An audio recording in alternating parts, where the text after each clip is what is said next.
Baik, Assalamualaikum warahmatullahi wabarakatuh. Perkenalkan, saya Aulia Fathia Zahra.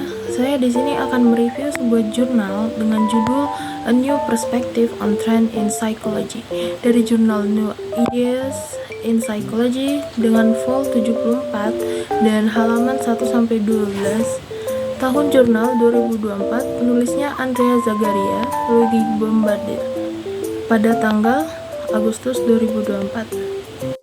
Baik, saya akan mereview jurnal dengan tema A New Perspective on Trend in Psychology. Dari abstraknya, artikel ini membahas tren dalam psikologi arus utama dengan fokus pada evolusi paradigma psikologis yang berbeda selama bertahun-tahun. Dan ini juga menyoroti pergeseran valensi di antara berbagai bidang seperti psikoanalisis, behaviorisme, psikologi kognitif, dan ilmu saraf. Studi ini menekankan pentingnya mempertimbangkan publikasi non-Inggris dan perlunya pencarian kata kunci yang berbeda untuk menangkap beragam tren dalam bidang psikologi secara akurat. Nah, bagian pendahuluan ini, beberapa peneliti psikologi telah menggunakan metode bibliometrik dan database online untuk melakukan penelitian tren. Hasil penelitian menunjukkan bahwa aliran pemikiran kognitif yang lebih besar lebih disukai, meskipun tidak ada bukti pergeseran paradigmatik. Salah satu masalah metodologi adalah kata kunci yang salah satu kutipan yang tidak proporsional. Selanjutnya ada kajian pustaka. Ini dilakukan pada artikel tersebut mencakup penggunaan indeks kutipan untuk menemukan jurnal-jurnal terkenal dalam subdisiplin psikologis. Selain itu, penelitian menunjukkan bahwa kontribusi ilmiah bahasa Inggris lebih dominan dari tahun ke tahun. Dan studi juga menekankan betapa pentingnya makalah non-Inggris untuk memahami tren psikologis.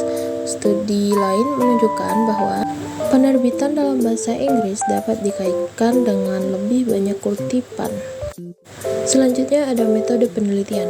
Analisis bibliometrik menggunakan database online digunakan untuk mengidentifikasi tren dalam psikologis. Jurnal-jurnal terkemuka dalam subdisiplin psikologi diidentifikasi melalui penggunaan indeks kutipan. Selain itu juga, analisis kata kunci, evaluasi editor jurnal, dan penggunaan disertai yang terindeks di PsyInfo digunakan dalam penelitian ini untuk memahami evolusi tren dalam psikologi dari tahun 1950 hingga 1997. Selanjutnya ada hasil penelitian. Yang pertama ada tren peningkatan dan penurunan dalam jurnal psikologi. Yang kedua, behaviorisme murni semakin berkurang, psikoanalisis dan behaviorisme mengalami penurunan. Yang ketiga, kognitivisme terus berkembang dan ilmu saraf menjadi tren utama.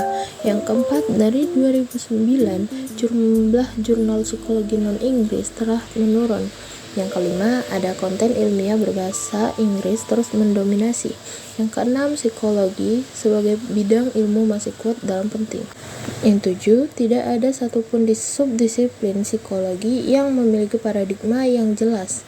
Yang kedelapan, psikologi sering menjadi bidang yang rumit dan sulit untuk komunikasi. Selanjutnya ada kesimpulan. Berdasarkan ringkasan jurnal yang diberikan, beberapa kesimpulan yang dapat diambil dalam jurnal tersebut menyoroti perubahan tren dalam psikologi selama beberapa dekade terakhir, menekankan pentingnya metodologi penelitian yang tepat, dan menyoroti tantangan dalam pencapaian suatu di antara berbagai aliran pemikiran dalam disiplin ini. Berikut kekuatan penelitiannya. Yang pertama, metode penelitian. Yang kedua, pendekatan multidisiplinernya. Yang ketiga, analisis tren jangka panjang. Yang keempat, pemilihan kata kunci yang komprehensif. Yang kelima, pendekatan pada keterbatasan penelitian. Selanjutnya ada kelemahan penelitian. Yang pertama, keterbatasan data. Yang kedua, ketergantungan pada metrik IF. Yang ketiga, keterbatasan dalam representasi. Baik, sekian dari saya. Terima kasih. Wassalamualaikum warahmatullahi wabarakatuh.